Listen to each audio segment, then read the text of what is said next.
Welcome, boys and girls, to the library.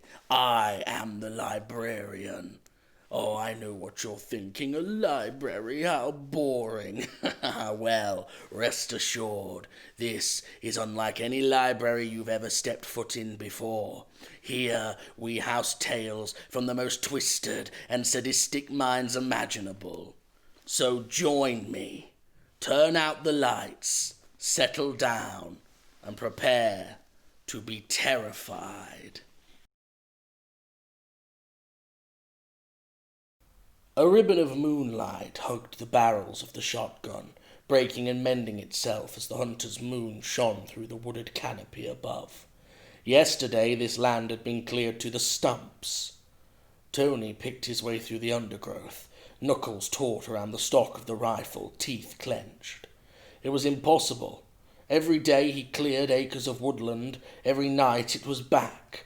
The developers were losing patience with him. At least this time he'd seen lights moving among the trees from the cottage. Time for some payback. This part of the wood was much denser than he remembered. Turning around, he expected a glimpse of its edge from where he had entered. Instead, there was only more woodland, quickly receding into the blackness. He risked turning on his torch. The grotto enveloped him in wide, searching branches pocked with fungi. This part of the wood was both ancient and new.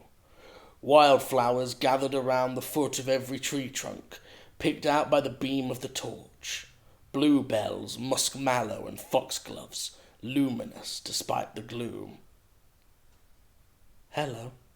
Tony span on his heels, bringing the shotgun up in the direction of the voice.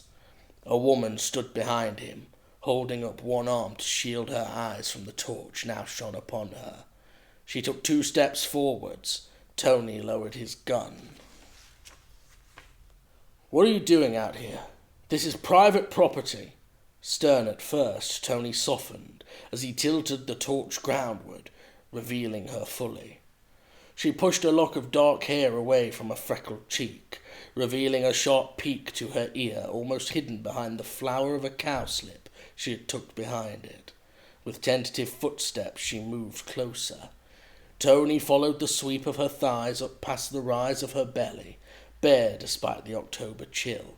Moonlight flowed over her, languid, highlighting every curve in a mesmerizing eddy.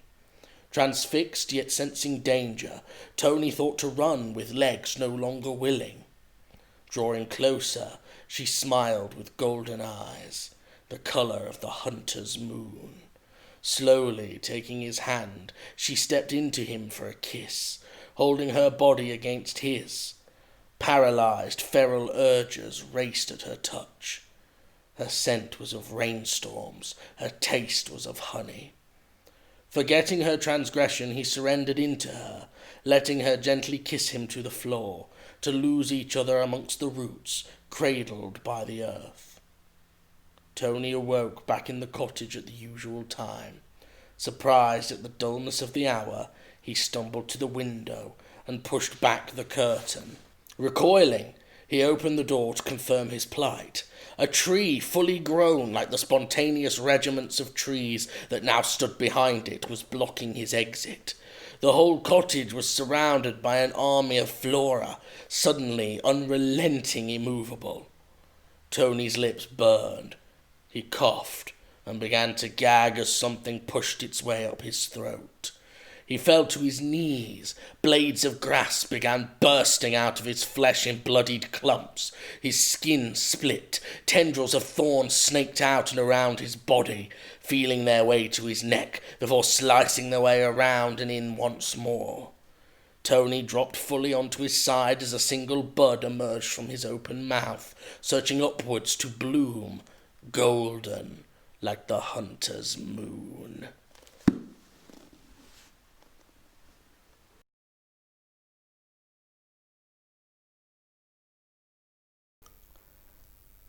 Andy decided to leave the area, to leave the suburbs for the countryside, somewhere more isolated. Distractions impacted his job.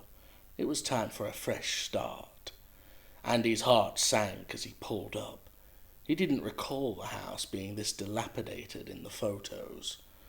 But he could make this work. A bit of DIY in between his writing would help to keep him focused. The front door was hard to open. A lot of work, he thought. As he walked into the hallway, he felt something he'd never felt before with a new home. It had presence. Andy started to feel pleased with his choice. Okay, house, we're going to get you straight. Well, I am. And that's a promise. For a brief moment, the whole house seemed to brighten. A couple of weeks went by and Andy worked hard. The front door got fixed and the lounge received a lick of paint. And then his Xbox arrived. His focus shifted from DIY to better GTA scores, to later nights and longer lie-ins, and less writing. Suddenly, he was awake. He was still on the couch. What had awoken him, he wondered. Then it was there again, a whisper, 2 words, the sibilant sound wrapped around him. You lied, it breathed. He shot up from the couch, looking from side to side. Nothing. The floorboard under his left foot cracked as it gave way. Andy yelled, shocked. Half of his leg was now below floor level. He leant over, right hand on the floor, in support as he attempted to pull his leg free. Crack! His arm pushed through and sharp splinters shredded the skin. Blood flowed from the deep wounds. Then another rending sound. But before he had a chance to look, piercing white pain coursed through his left leg. He glanced down. The hole had vanished. All that remained was a bloody stub, spewing crimson across the floor. Then the rending again. Then searing pain through his arm. More blood, no more hole. You lied!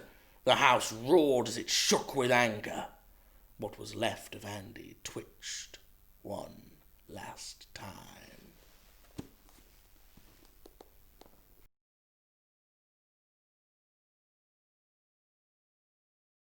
The heat blazed even before 9 a.m., welcomed by smells of continental breakfasts mixed with skewered meats and fried noodles wafting through the languid streets of Krabi, Thailand. There were few places where you could bear skin without offending too many. I soon reached the sand, stripping all except my shorts. Pacing out into the azure sea of the Andaman, I dived into its gentle pull of the underwater world. Soon I was a couple of 100 meters from the shore, feeling something heavy in the side pocket of my swim shorts, and found I had left 2 glow sticks from last night's party in there. I held my breath for a while before bobbing back to the surface. I threw back my hair as the water glistened in the searing sun overhead. As my vision returned, I noticed a line of figures on the coastline, ankle deep in water and waving furiously. They bellowed something, but it didn't quite reach me. I glanced around as I floated, seeing only one other swimmer. She raised her hands to signal her bewilderment to me. Suddenly, I saw a fin sticking up from the waterline behind her. I raced over to her, arms rotating, with the doom of knowing that the creature would be upon us both in seconds. I grabbed her and spun her as the shark drew close, but turned away. Her scream was drowned out. The shark circled for us again.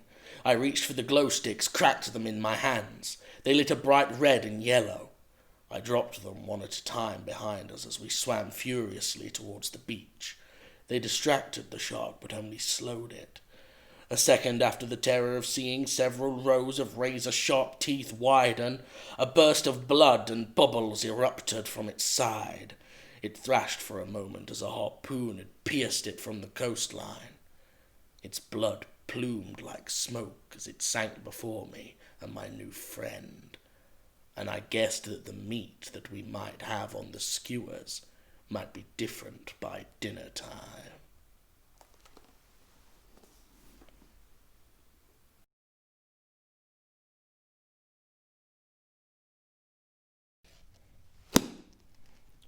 Well, that brings us to the end of tonight's episode.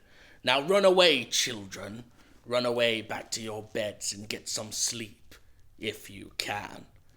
I'll see you next time in the library, if you dare.